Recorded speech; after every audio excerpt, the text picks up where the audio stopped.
How do you know when your employer doesn't want you anymore? How do you know that it's time for you to leave? What are the cues that you need to know when, I don't know, maybe the place you're working isn't such a great place after all?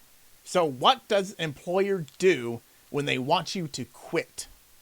Any person who has ever had a job, you find yourself in a situation to where you have to quit your job, or you get fired, you get laid off. Something weird happens that requires a transition, or requires a change, or requires that you leave your current employer. And a lot of times we just think that the employer just isn't that great, or we say, oh, it's a toxic workplace, or we give it some sort of title like that. We just say, yeah, it's just not a good place to work. But in a lot of cases, it might be intentional. Take the case in retail. Now, I know it's retail. I've talked to managers who work in retail, who worked in retail. The most common strategy that these managers would use if they needed to get rid of somebody is that they would avoid firing them, and they would simply cut their hours. Now, this is an extremely common tactic. Most of you probably already know, so we're getting the easy one out of the way. Right? So you work part-time hours, you work, maybe 40 hours a week, maybe. And then one day you show up and you say, oh, let's see what I'm scheduled for. And you only have 20 hours. And you're okay, well, I can't really live off of the 20 hours a week. 40 hours was bad enough, but okay. And then a couple weeks go by and suddenly you have 10 hours. You're scheduled for 10 hours. And then you're like, man, maybe I should be looking for another job. And then maybe if it gets extreme enough, the manager will just say, yeah, I just couldn't find any hours for you. I had to put you at 0 hours. Clearly at that point, you might be thinking, am I really still employed here? It's really kind of hard to know because you just keep cutting my hours. Now, the employer, the manager in this case, gets to say, it's not me. I just don't have the room for you. But it is that person. It is that person deciding that they don't want you around. But they're not going to fire you because they might have to pay unemployment. And so the easiest thing to do is just to cut your hours, just whittle it down to the point that it becomes so uncomfortable that you have no choice but to find something else. Okay, now that we have that one out of the way, there's another form of getting people to quit. This is not firing somebody, it's getting people to quit. And in some cases, it's intentional. Some cases, it's not intentional. And this is where we wade into the toxic work environment. And so this might be a situation to where you work. There might be 20 people on your team that you work with.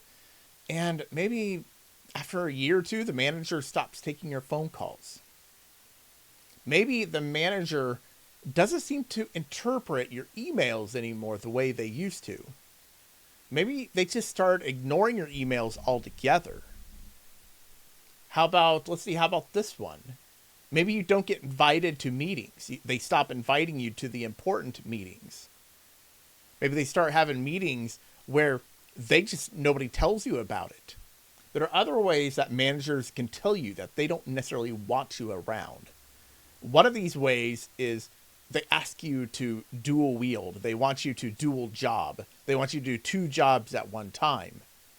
And from what I've talked to a lot of job seekers, this is becoming more and more common, where you're asked to dual wield. You're expected to be the secretary and the accountant at the same time.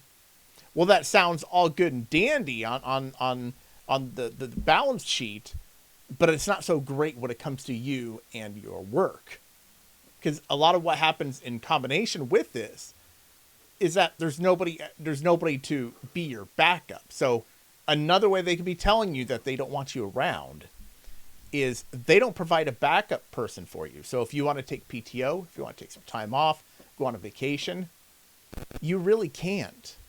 Because if you leave and you come back, you're going to have so much work that you're not going to know what to do. You're just going to have to try to figure that out. And while you're gone on PTO, you're going to be going, oh my gosh, I got to get that work done. There's nobody doing my work. And a lot of times in these situations, other employees, coworkers, will have a backup employee who will do the work when they're gone on PTO, but not you. No, not you at all. No, in your case, you have to just get the work done. There's no other option. All right, another way that you might be being told to not stick around is they assign you work, but they don't tell you that you've been assigned to work. Now, how would you feel if you were working and you're busting your butt, only to find out 3 weeks later that you're getting raked over the coals because you didn't get the work done? And you go say, well, what work? And they say, well, this one. And you're like, nobody ever told me I had to do that work. And before you say anything else or before you comment directly about that, what I mean in this situation, there's no software alerting you that you've been assigned anything. No manager has told you you've been assigned anything. No supervisor, nobody has told you that you're supposed to do this work. Now, these are signs that your employer doesn't want you to work there anymore. And in some cases, the manager, the supervisor, the owner, they're just so hard-headed, they're completely oblivious to the fact that they are indirectly telling you that it's time to go. And they fail. It's a failure on the part of managers. And a lot of times, being on the other side of the table, I'll work with employers who will say things like, well, I don't know why we can't keep anybody. I don't know why people keep leaving. What's the big damn deal? Why are we having this problem with turnover? It may be a situation to where legitimately they have an issue with turnover, but it's of their own doing. And this is one of the parts where the mistake comes in. And so when I work with owners, when I work with hiring managers, a lot of times they don't see that they're failure. They say, well, this is what we've always done. The workload is what it is. We're not that concerned. We're just going to keep piling it on and then just hope that somebody magically will keep working. And before I go any further, dogpiling on the companies of managers, there's a flip side. There's a flip side to this coin, the backside. And that is sometimes if you're being treated this way, and it happens at one place after another, it's unfortunate, but it might be you. It might be you that's causing this. Now, it may not be fair. It may not be right, definitely not right, but it might be you. When employers work with employees, they want to feel confident that the employee that they're working with knows what they're doing. They want to feel like the employee has a grasp on the work that they're doing, and they want to feel good about it. Because employers are constantly evaluating you and whether they plan on keeping you or not. One day they may say, yeah, that guy's really awesome. And then next day they're like, boy, we need to start looking for other people. We need to start looking for some help. And you say, okay, well, SP, how could this possibly be me doing it? Well, some people just naturally expose themselves, expose their lack of confidence. And when you have no confidence in the workplace, it makes it really difficult for an employer to feel good about you working there. They may like you as a person. They may be fine with your work ethic. They may be fine with everything else about you. But if you don't exude some sort of confidence or just plain competence, it makes it difficult. It makes it difficult for your employer to take you seriously.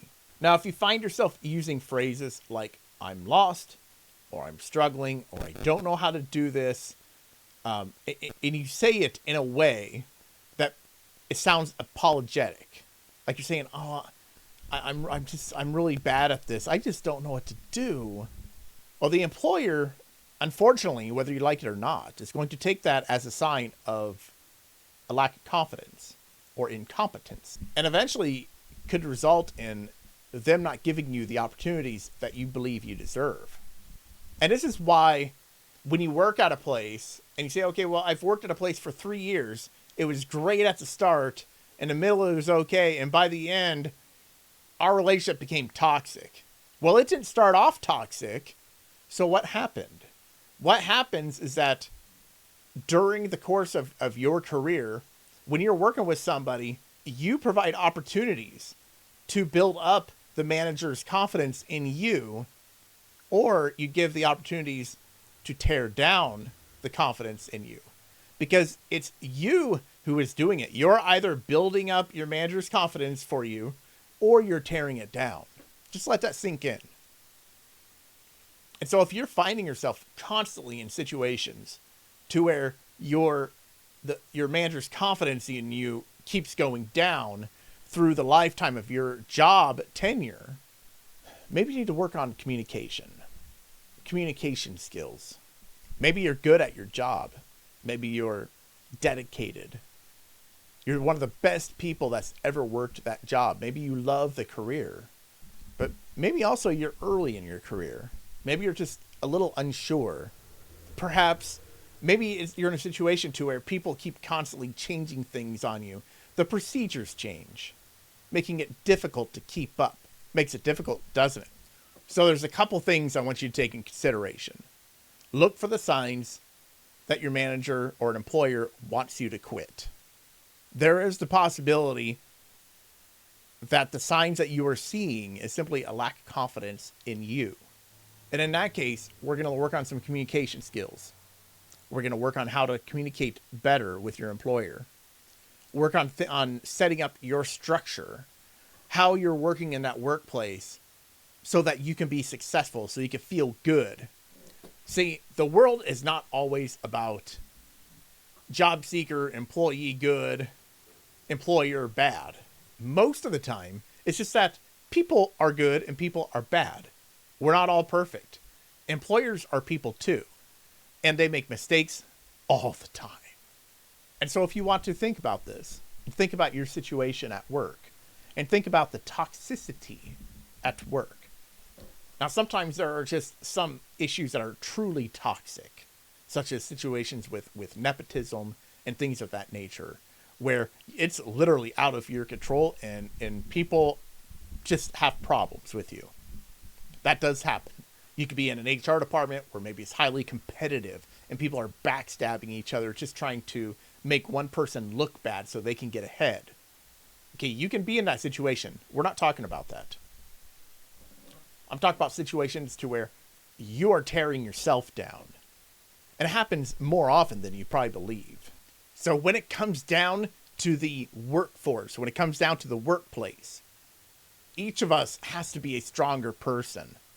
We have to be prepared for the inevitability that even though we love the place that we work, eventually things are going to fall apart.